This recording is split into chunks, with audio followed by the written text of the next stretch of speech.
Bom, como eu havia falado lá no grupo, a gente vai só dar uma pincelada nos assuntos que a gente viu sexta-feira, só para caso tenha ficado alguma dúvida e para quem não viu, talvez alguém não tenha visto, nem a gravação, nem tenha participado da aula, então nós vamos só dar uma pincelada rapidinha por aqui.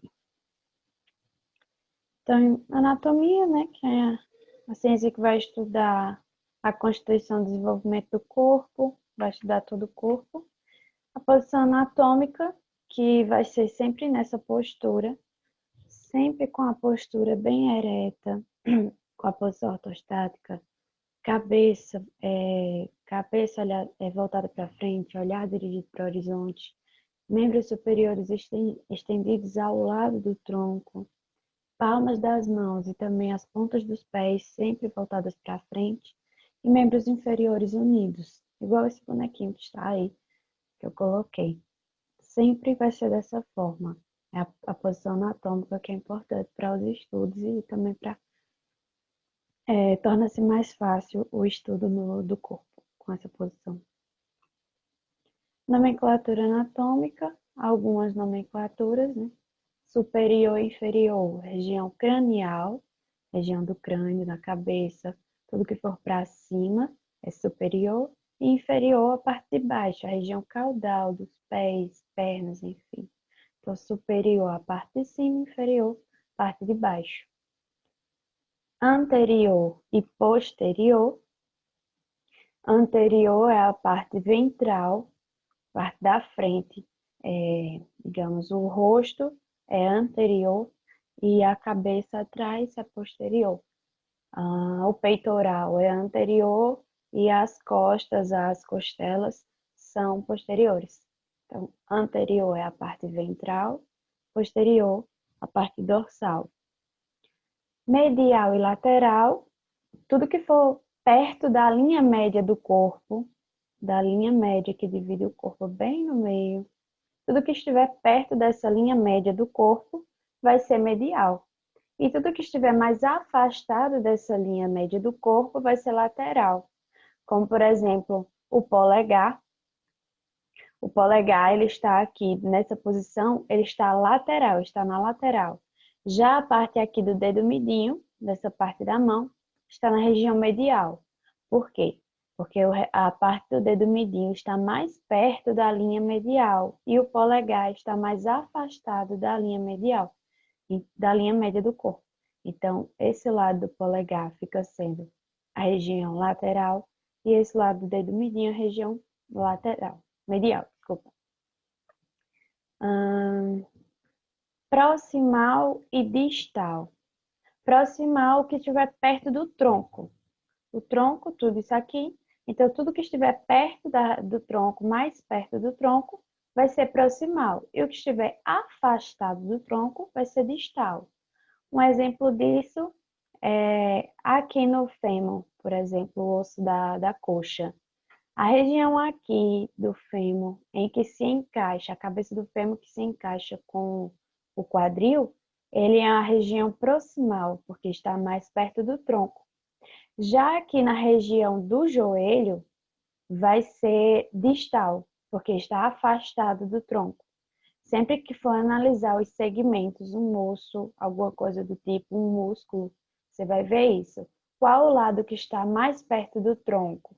Esse vai ser o proximal. Qual lado está afastado do tronco? Vai ser o distal. Deixa eu ver outro exemplo. No antebraço, aqui, tem o osso rádio. O rádio, se você analisar, ele está aqui do lado do polegar. Então, aqui, perto do cotovelo, vai ser a região proximal.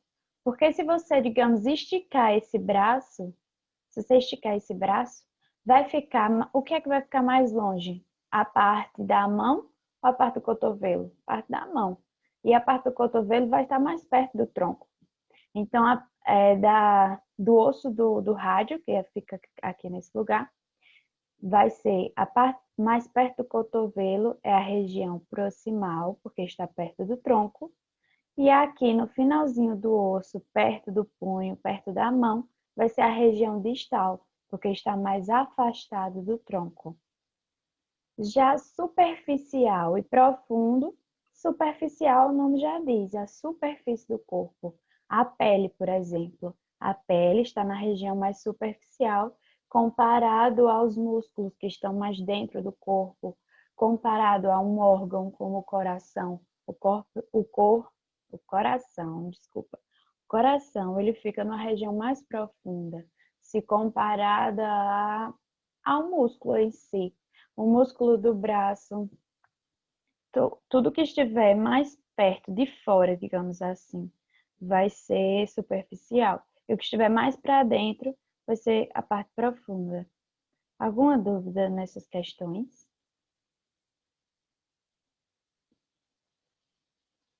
Explicou muito bem. Se tiver obrigada. Se tiver alguma dúvida, vocês podem falar, tá bom? Pronto. Então vamos seguir.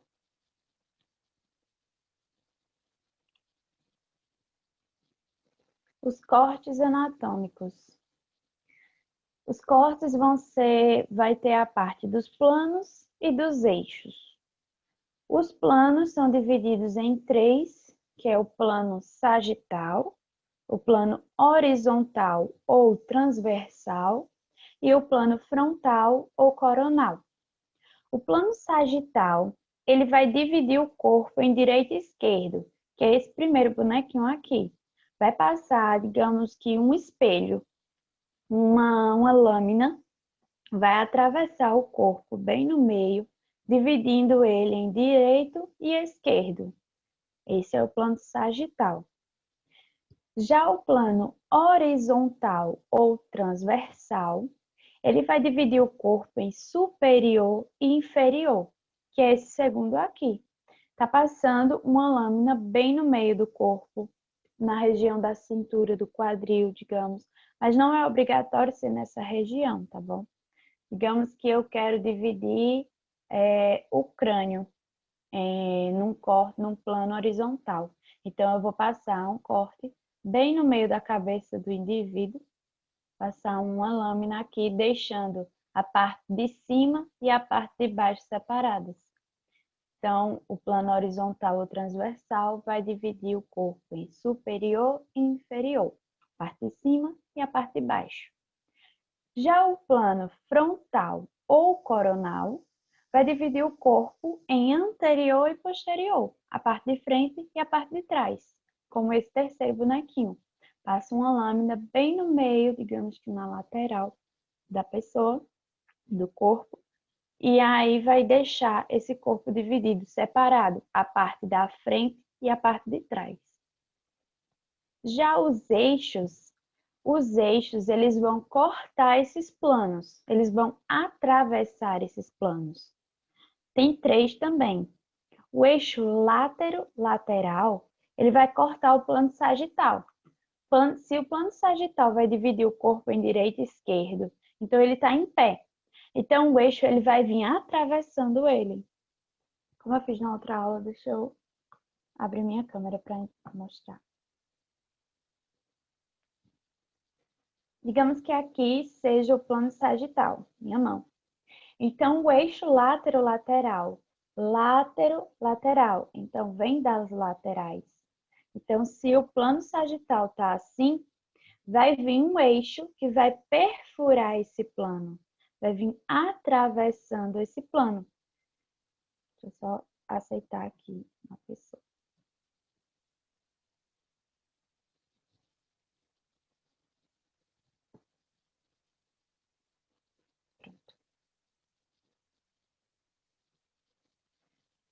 Eixo látero-lateral. Já o eixo longitudinal, ele vai cortar o plano horizontal. Se o plano horizontal ele está atravessado,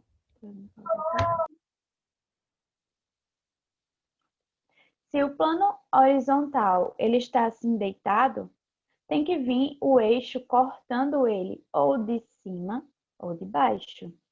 Então, o plano horizontal assim deitado, vai vir um eixo atravessando ele, ou de cima ou de baixo. vai sempre atravessar, perfurar esse plano. Já o eixo antero-posterior, se o plano, ele vai atravessar o plano frontal. Se o plano frontal é assim, então vai vir o eixo ou de frente ou de trás. Vai vir um eixo perfurando esse plano frontal, atravessando ele de frente ou de trás. Deu pra Você pode repetir essa parte do látero lateral, por favor?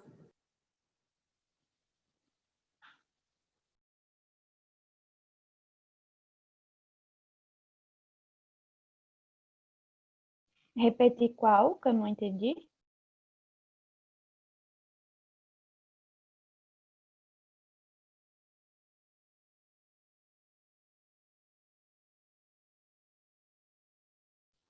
Quem foi que falou agora?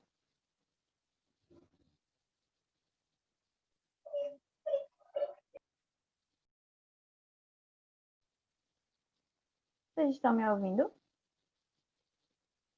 Sim, eu acho que a menina pediu para repetir essa parte lateral, do eixo lateral. Ah, pronto. Eu repito sim.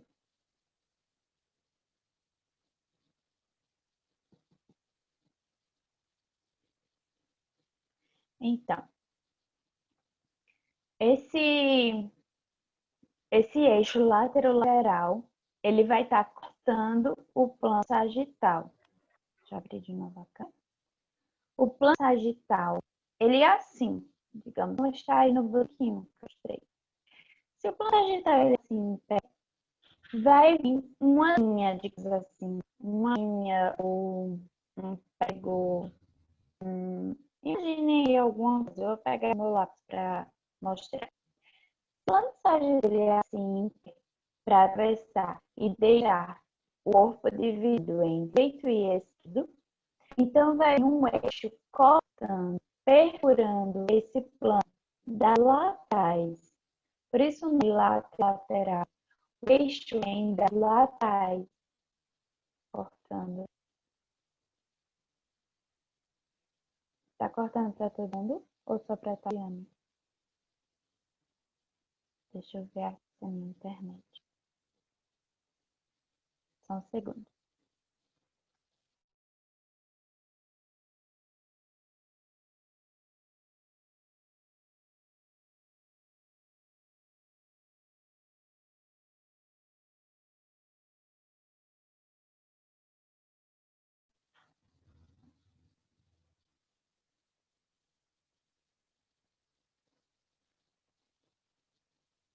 Tá dando para ouvir agora? Sim. Ou ainda tá cortando? Ah, pronto. Acho que é porque eu liguei a câmera. Eu vou tentar mostrar por aqui, sem abrir a câmera, porque não tá dando certo. Tá ficando aqui. O plano sagital, como eu estava tentando mostrar, ele dividiu o corpo em direito e esquerdo. Então, ele está em pé. Essa plazo aqui está em pé. Então, o eixo que vai atravessar ele vai ser o látero lateral. Vem das laterais. O nome já diz. Ele vai estar atravessando esse plano. Eu não sei como é que coloca uma coisinha. Ele vai estar atravessando. Olha a setinha. Acho que tá aparecendo para vocês. Né? Ele atravessa assim, furando mesmo o plano. Se o plano é em pé, vai vir um eixo, alguma coisa perfurando esse eixo dos laterais. Então, o eixo lateral vai atravessar e cortar o plano sagital. O eixo longitudinal, que é esse outro aqui, se o eixo longitudinal ele vai cortar o plano horizontal. Se o plano horizontal está deitado, o eixo longitudinal vai vir de cima ou de baixo, que é esse aqui, comprido. Ele vai atravessar, vai perfurar esse plano. O plano horizontal está aqui, vai vir um eixo, alguma coisa perfurando esse plano, ou de cima ou de baixo. Já o eixo antero-posterior, antero, então vem da anterior ou posterior, da frente ou de trás. Vai cortar o plano frontal. O plano frontal de frente, igual esse desenho, ele está de frente. Então, vai vir um eixo cortando ele, perfurando ele. Tem aqui a setinha. Olha que bagunça que eu fiz. Pronto. Esse eixo aqui, ele vai perfurar o plano. Então, sempre vai perfurar. Esse é o longitudinal e esse é o lateral. Então, sempre vai perfurar no meio, atravessando esse eixo. Se o plano é em pé, como sagital, o eixo é o lateral, cortando o plano no meio. Se o plano é o horizontal, o eixo é o longitudinal, cortando ele, atravessando de cima ou de baixo. E se o plano é frontal, o eixo é antero-posterior, vem de frente ou de trás. Deu para entender agora? Se quiser, eu explico de novo, não tem problema. Deu sim, obrigada. Por nada. Então, deixa eu passar aqui.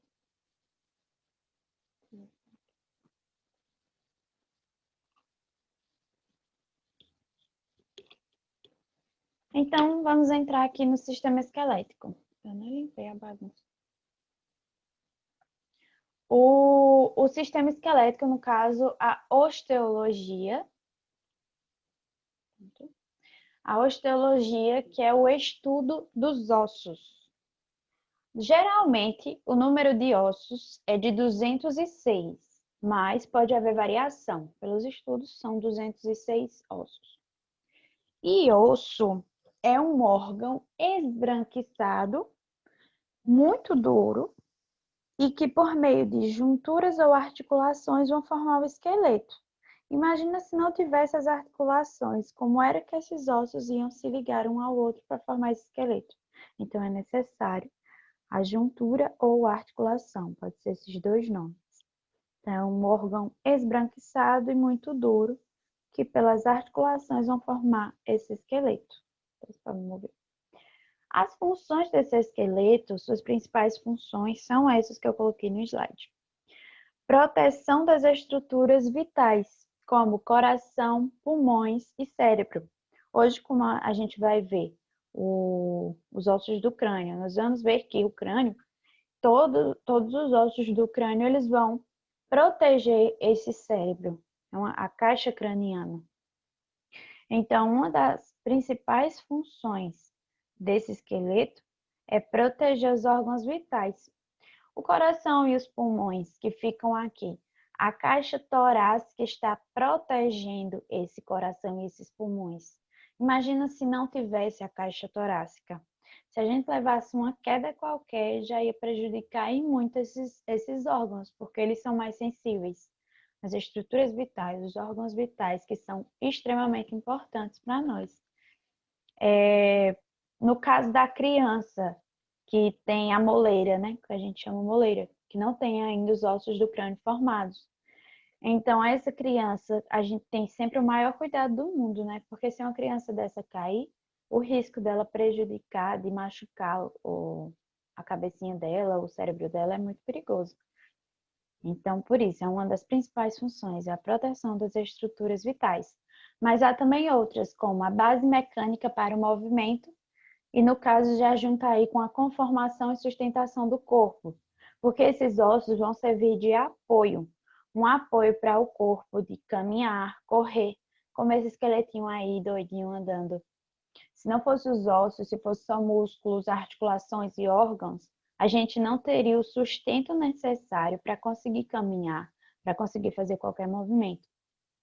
Então, esses ossos, eles vão dar a sustentação que a gente precisa, porque eles são duros, são os órgãos duros. O músculo não é duro para sustentar o suficiente no movimento. Claro que ele é extremamente importante, sem ele também nós não movimentamos. Mas aqui o foco nos ossos Se não tivesse os ossos, a gente não ia conseguir fazer isso, porque eles sustentam o corpo. Outra função é o armazenamento de sais minerais, como o cálcio. Os ossos também servem para armazenar esses sais.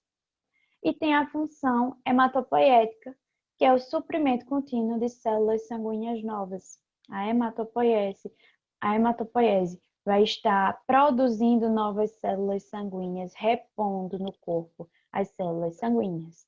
Essa também é uma função dos ossos. Alguma dúvida aqui?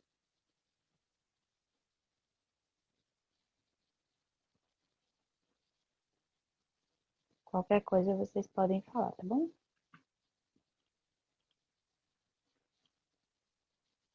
Deixa eu passar. Pronto. No osso, nós temos a matriz extracelular. E essa matriz, ela vai ser dividida em parte orgânica e parte inorgânica. A parte orgânica possui o colágeno tipo 1, proteoglicanos e glicoproteínas. Já a parte inorgânica tem os íons principais, que são cálcio e fósforo. Esse cálcio e esse fósforo vão formar os cristais e também são responsáveis por rigidez e resistência dos ossos. Então, cálcio e fósforo, a gente sempre ouve muito falar disso, né? Que cálcio é importante para os ossos. O cálcio e fósforo vão ser responsáveis por rigidez e resistência desses ossos. Mas tem também os íons secundários. Os íons secundários são bicarbonato, magnésio e potássio. E isso vai promover o fortalecimento ósseo. Tanto é que tem gente que diz comer banana, por causa do potássio da banana, né? Então, tem essa matriz, ela é composta por essas duas partes, que possui na parte orgânica colágeno, tipo 1, proteoglicanos e glicoproteínas, e a parte inorgânica, com seus íons principais, que é cálcio e fósforo, vão promover rigidez e resistência dos ossos, e os íons secundários, bicarbonato, magnésio e potássio, vão promover o fortalecimento ósseo. Por isso é muito importante ter também a questão da alimentação e tudo mais, que ajuda, né? Às vezes a gente nem pensa muito nisso, porque somos novos e tudo mais, geralmente doença no osso é mais em idoso, mas se a gente tiver cuidado desde cedo, já ajuda bastante futuramente.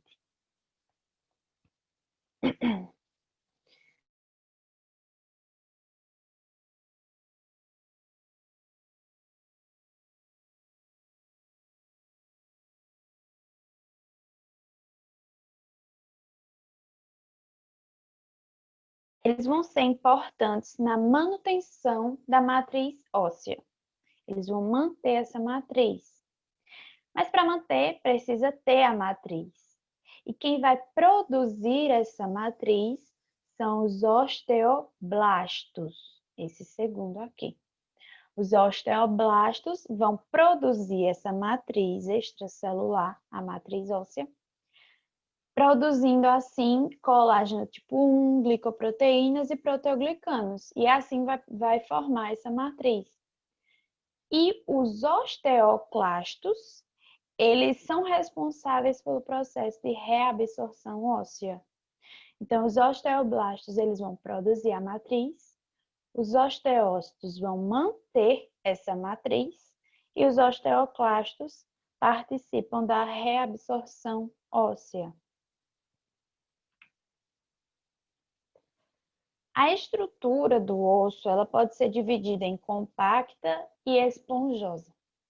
A parte compacta é a parte mais externa, em que as lamínulas do tecido vão ser bem unidas, de forma que não tem espaço entre elas, que é toda essa aqui, ao redor do osso.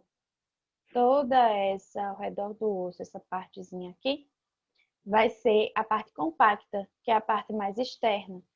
As lamínulas são tudo bem unidas e assim não deixa espaço entre elas, promovendo um tecido denso e rígido. Tanto é que por fora, se a gente pegar um osso é bem duro. Agora, na parte esponjosa, que é a parte mais interna, Essas lamínulas, elas vão ter espaço, elas não são tão unidas quanto as da parte compacta. Então, vão ter espaços entre essas lamínulas, deixando o tecido menos denso, que é essa região aqui, vermelhinha, desses pontinhos vermelhinhos aqui, é a parte esponjosa, tanto em cima quanto embaixo, na região da epífise, que a gente já vai ver o que é. Então, parte compacta e parte esponjosa. Parte compacta tem as lamínulas bem unidas, sem espaço, é na parte externa e deixa um tecido denso e rígido. Já a esponjosa é na parte mais interna, com suas lamínulas com espaços entre si e tem um tecido menos denso. A medula óssea. Essa medula é o lugar onde vai gerar... Eita, peraí. Bugou aqui.